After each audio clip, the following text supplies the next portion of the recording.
సరే అంటే ఒకటి సబబు కాదు. ఇప్పుడు రెండు రకాలు ఉంటారు. సరే ఏ దానిలో అయినా మంచి చెడు ఉంటుంది. ఐఏఎస్ అనే వాళ్ళు ఉన్నారు, ఇంత దారుణంగా ఉండదు. ఐఏఎస్ అనే వాళ్ళు కూడా ఉన్నారు. ఇప్పుడు ఒకటి ఆయన చెప్పింది ఏంటంటే సంక్షేమ హాస్టల్స్ లో ఇటీవల చాలా ఇన్సిడెంట్స్ చోటు చేసుకున్నాయి కదా. దానికి అట్లా జరిగినప్పుడు కలెక్టర్ల సూపర్విజన్ అన్నది, ఎందుకంటే చాలా చిన్న జిల్లాలో అయిపోయాయి. ఇంతకుముందు ఇప్పుడు మీ హయాంలో వేరు, మీరు హైదరాబాద్ కలెక్టర్, రంగారెడ్డి కలెక్టర్ గా పనిచేశారు. సరే, హైదరాబాద్ అంటే పెద్దదే.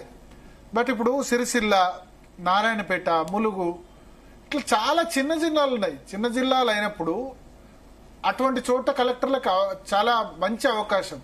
అటువంటి చోట్ల కూడా సూపర్విజన్ లేకుండా సంక్షేమ హాస్టల్స్ లో ఆ ఇన్సిడెంట్స్ అయినప్పుడు అప్పుడు ఎవరిని బ్లేమ్ చేయాలి? ప్లస్ ఆ ఇన్సిడెంట్స్ అయిన తర్వాత కూడా మీరు వెళ్ళండి, దాన్ని పర్యవేక్షించండి. ప్రతి 15 రోజులకోసారి మీరు ఆ రాత్రి హాస్టల్లోనే పడుకోండి. 10th క్లాస్ తర్వాత ఇంటర్ ఎగ్జామ్స్ ఈ ఫాలో అప్ చేయండి. ఇవన్నీ చెప్తున్నారు ప్రభుత్వం నుంచి, లేకపోతే చీఫ్ సెక్రటరీ నుంచి వెళ్తున్నాయి. కానీ కింది స్థాయిలో చాలా మంది దాన్ని ఆచరణ చేయట్లేదు అన్నది ప్రభుత్వ ఆలోచన కావచ్చు. దాన్ని ఎట్లా కొట్టిపారేస్తుంది? ఆచరణలో కావట్లేదు అంటే దాని బాధ్యులు ఎవరు? మీరు యంత్రాంగాన్ని నడిపిస్తున్నారు, మీరు అధికారంలో ఉన్నారు, మీకు సర్వ అధికారులు ఉన్నాయి. ఏ రకంగా సామధాన దండోపాయాలు చట్ట ప్రకారంలో మనకు అన్ని ఉన్నాయి.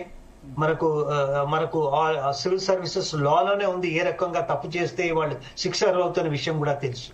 మరి ఆ అంశాన్ని మీరు పక్కన పెట్టి మీ నిస్సహాయతని మీరు వ్యక్తం చేయటం తప్పు కదా. అట్లా చేయని వ్యవస్థని విధంగా ప్రభుత్వ ఆదేశాలను ఇంప్లిమెంట్ చేయకుండా, హాస్టల్లో పడుకోకుండా, లేకపోతే హాస్టల్ సూపర్విజన్ చేయకుండా ఉండే వాళ్ళని కలెక్టర్ల ట్రాన్స్ఫర్ సస్పెండ్ తీసుకోండి. What is stopping you from taking action? ఒకళ్ళ మీద చర్యలు తీసుకుంటే నాయకత్వం లోపించిందని మనం అనుమానం వస్తుంది. మీకు సర్వ అధికారులు ఉన్నాయి, మీకు సివిల్ సర్వీసెస్ క్లాసిఫికేషన్ రూల్స్ ఉన్నాయి. వాళ్ళు డిసిప్లినరీ యాక్షన్ తీసుకోండి. అలాంటి అధికారుల మీద మీరు బదిలీ వేయండి. మరి వాళ్ళ మీద చార్జ్ మెమోస్ ఇవ్వండి. అవన్నీ ఏమి ఇవ్వకుండా మీరు ఇలా చేస్తున్నారు అని చెప్పటం సబబు కాదు. ఎందుకంటే ఆ వ్యవస్థను నిర్వీర్యం చేసే ప్రయత్నం ప్రతి నాయకుడు వ్యవస్థను నిర్వీర్యం చేసే ప్రయత్నాలు గతంలో చేశారు, కానీ వాళ్ళు సఫలీకృతం కాలేదు.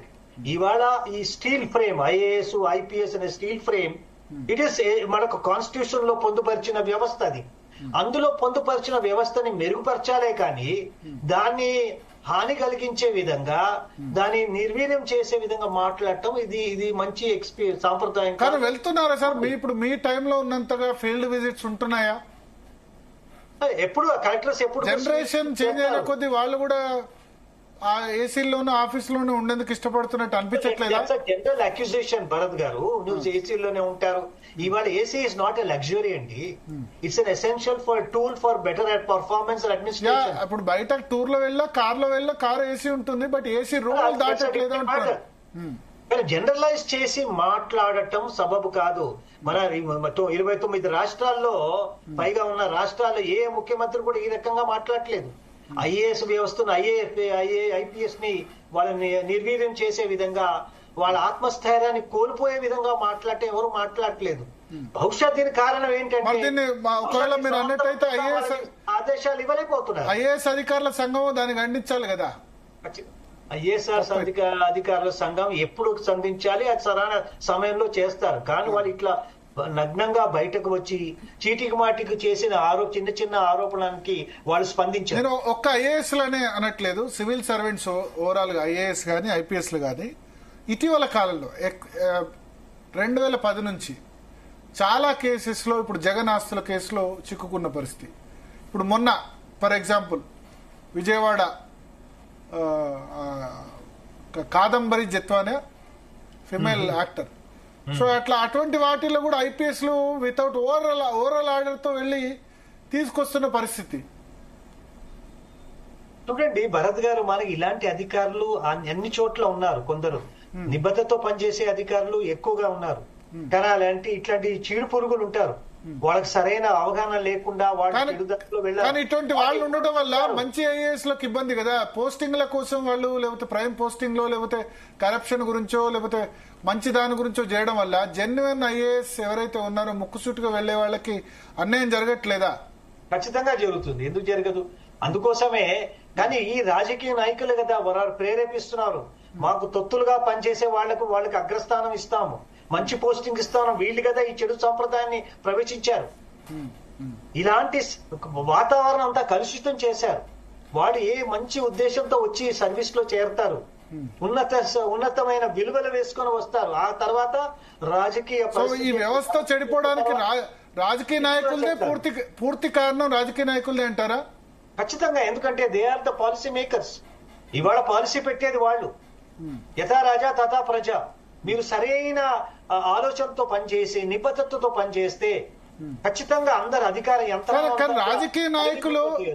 రాజకీయ నాయకులు ముఖ్యమంత్రి ప్రధానమంత్రి వాళ్ళ టర్మ్ 5 సంవత్సరాలే.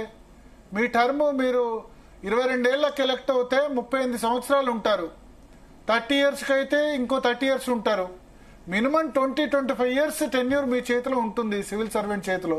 ఖచ్చితంగా. అందుకోసం కదా ఎవరు కూడా ఈ ముఖ్యమంత్రులు రాజకీయ పార్టీలు ఒక గవర్నమెంట్ లో కాకపోతే ఇంకో గవర్నమెంట్ లో వస్తాయి పోస్టింగ్స్. కానీ వాళ్ళు ఏం చేస్తారు, వాళ్ళకున్న డిసిప్లినరీ పవర్ ని దాన్ని దుర్వినియోగం చేస్తారు. చాలా మంది అధికారుల్ని, వినని అధికారులని అప్రధాన పోస్టులు వేస్తారు. నిక్కచ్చిగా పనిచేసే అధికారుల్ని వాళ్ళు గౌరవించారు. అప్రధాన పోస్టులు ఇవ్వటం, వాళ్ళు అగౌరవపరచటం అని చూస్తూ వచ్చాం. వాళ్ళు ఏం చేస్తారు, ఆఖరిలో వాళ్ళు ఆత్మస్థైర్యం కోల్పోయి వాళ్ళు చాలా నిస్పృహత ఉండి ఎంత మోటివేషన్ తో వస్తారు, ఆ మోటివేషన్ అంతా కోల్పోతారు. కాబట్టి ఇలాంటి అప్రధాన్య పోస్టింగ్ అంటే ఇప్పుడు ప్రాధాన్య పోస్టింగ్ లో ఉంటేనే ఓకేనా? దేనిలో అయినా ఏదో చేయొచ్చు కదా.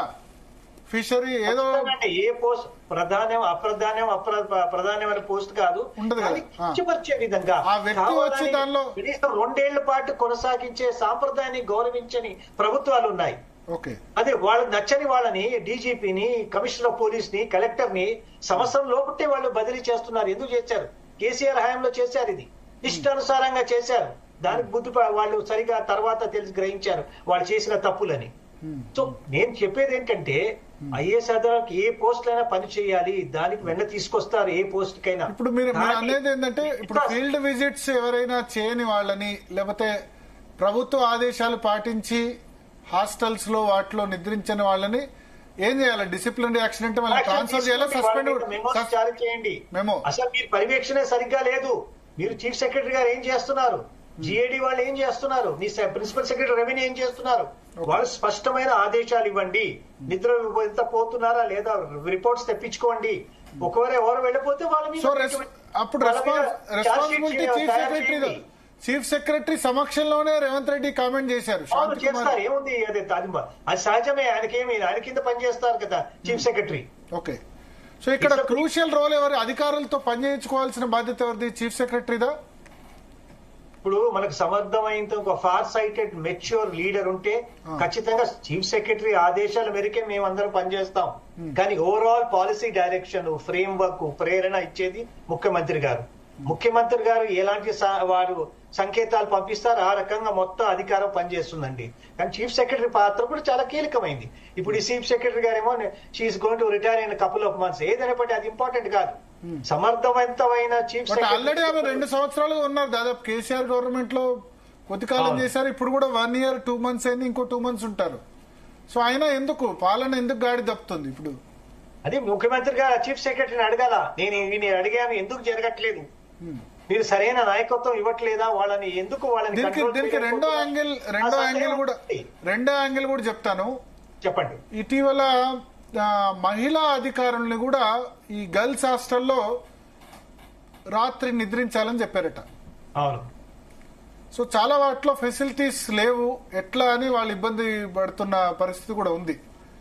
ఉమెన్ ఐఏఎస్ సంబంధించి ఇది కూడా నా దృష్టికి వచ్చింది. అదే ఇట్స్ ఎ ఫ్యాక్ట్ అండి. ఇది కూడా గవర్నమెంట్ పరిగణలో తీసుకోవాలి. ఇప్పుడు మహిళలు ఐఏఎస్ అధికారులు అందరూ వెళ్ళి నిద్ర చేయకుండా కూడా సమర్థమైన పర్యవేక్షణ చేస్తే, కఠినంగా వ్యవహరిస్తే, ఎప్పటికప్పుడు సమీక్షలు చేస్తుంటే, రిపోర్ట్స్ తెప్పించుకుంటే, పారదర్శకంగా ఉంటే, మీరు నిద్రపోతేనే పరిపాలన బాగా సాగుతుంది. అది తప్పు. నిద్రపోవటం మంచిదే, ఎక్కడ వాస్తవాలు తెలుస్తాయి. కానీ నిద్రపోతేనే గాడిలో పడుతుందంటే అది అవివేకం. మీరు మిగతా అడ్మినిస్ట్రేటివ్ టూల్స్, పరికరాలు ఉన్నాయి, అది సరిగ్గా వాడుకోండి. అది పర్యవేక్షణని బలోపేతం చేయండి, రిపోర్టింగ్ సిస్టమ్ బలపరచండి. అది చేస్తే మీకు మంచి ఫలితాలు వస్తుంది. మీరు నిద్రపోవట్లేదు, నిద్రపోతున్న మాత్రాన సమర్థవంతమైన పరిపాలన సాగుతుందా? నిద్రపోవటం అది ఒక అంశం. ఎందుకంటే వాళ్ళకి ఆత్మస్థైర్యం కలిగిస్తారు. అధికారులు, పెద్ద అధికారి మా దగ్గర ఉన్నారు కాబట్టి. నాకు యాదాద్రి భువనగిరి కలెక్టర్ హనుమంతరావు ఒక్కళ్ళే కనిపిస్తున్నారు. ఆయన ఒక్కళ్ళే మంచిది. ఇప్పుడు వేరే వాళ్ళు కూడా అంటే నేను చెప్పేది ఏంటంటే అధికారులు ఉన్నారు. 10th క్లాస్ స్టూడెంట్ ఇంటికి వెళ్ళి ఆయన మార్నింగ్ నిద్ర లేపి చదువుకుంటాం ఏందని అడిగారు. అట్లా ప్రొయాక్టివ్ ఉన్న వాళ్ళు ఉన్నారు. అట్లీస్ట్ అంటే మీడియాలో కవరేజ్ వస్తుంది, పాపులర్ అవుతా అని అట్లా ఆలోచించే వాళ్ళు కూడా లేకుండా పోయారు. ఇప్పుడు లేకుండా పోవాలంటే ప్రభుత్వం సీరియస్ గా తీసుకోవాలి. ఎందుకు జరుగుతుంది, అందులో సూక్ష్మ స్థాయిలో ఏమిటి విషయాలు, ఎందువల్ల జరుగుతుంది, ఇది చాలా సీరియస్ అంశం. అంటే మీరు ఇచ్చిన ఆదేశాలని వాళ్ళు బేఖాతరు చేస్తున్నారా, లేకపోతే వాళ్ళకి సరైన టైంలో వాళ్ళకి అందట్లేదా, వాళ్ళకి ఇతర ఇంపార్టెంట్ పనులు ఉన్నాయా? So there has to be procedures ఉంటాయండి, ఫాలో అవుతే చాలు. ఓకే, ఫైనల్ గా మీరు ఏం చెప్తారు ఢిల్లో? అంటే ముఖ్యమంత్రి చేసిన కామెంట్స్ జనరలైజ్ కామెంట్స్, అది వాస్తవం కాదు అంటారు. జనరలైజ్డ్ అండి. ఒకవేళ అట్లా నిజంగా వాస్తవం ఉన్న ఏసీ గదులలో ఉన్న వాళ్ళని ఖచ్చితంగా వాళ్ళకి ట్రాన్స్ఫర్ అయినా చేయాలి, లేదా సస్పెండ్ అయినా చేయాలంటారు. లేదు, suspension is a very serious thing, transfer is a very easy thing. మీరు మెమోస్ ఇవ్వండి, ఎప్పటికప్పుడు రివ్యూ చేయండి, సరిపోతుంది. ఓకే, మెమోస్ ఇస్తే వాళ్ళు ఆ తర్వాత ఫాల్ ఇన్ లైన్. ఎందుకు ఫాల్ ఇన్ లైన్ కాదు? వాళ్ళు 35 సంవత్సరాలు వాళ్ళు పనిచేయాలి. మరి 35 సంవత్సరాలు వాళ్ళ సర్వీస్ ని వదులుకుంటారా? లేదు. So it is only an aberration అండి. It's only I think it's ఒక అపోహ ఉంది కాబట్టి ఒక వాస్తవాలు కాదు. సమర్థమైన గతంలో అనేకమైన కన్వెన్షన్స్ ఉన్నాయి. ఆ కన్వెన్షన్స్ ని పాటిస్తే చాలా బాగుంటుంది. రీసెంట్ ఇన్సిడెంట్స్ దృష్ట్యా కరప్షన్ గానీ, లేకపోతే ఇటువంటి పొలిటికల్ సిస్టమ్ తో కొల్యూడ్ అవడం గానీ, దాని పట్ల కూడా ఐఏఎస్ ఐపీఎస్ లో కొంత ఇప్పుడు అవేర్నెస్ పెరిగిందా? ఎందుకంటే చాలా మంది కేసుల్లో ఇరుక్కున్నారు. కరెక్ట్ అండి. ఎప్పుడు ముందు right from 1956 onwards corruption cases జరుగుతుంది. సెంట్రల్ విజిలెన్స్ కమిషన్ వాళ్ళ మీద చర్యలు తీసుకుంటుంది. కరప్షన్ లో ఎవరు ఉంటారు, వాళ్ళ గతి ఏమవుతుంది తర్వాత అందరూ కూడా తెలుసు. ఓకే, కాబట్టి ఖచ్చితంగా. కానీ మీరు ట్రైనింగ్ లోనే ఉండంగానే మీరు సెటిల్మెంట్ చేసుకుంటున్నారు. ఐ థింక్ అది ఇంకా స్పష్టత రావాలి. ఏ సందర్భంలో చెప్పారు, అది ఒక జనరలైజ్ చేసి మాట్లాడటం I don't think it is proper for a chief minister of a state. Thank you, Chandravardan garu, for your valuable time. So, మొత్తానికి స్పందన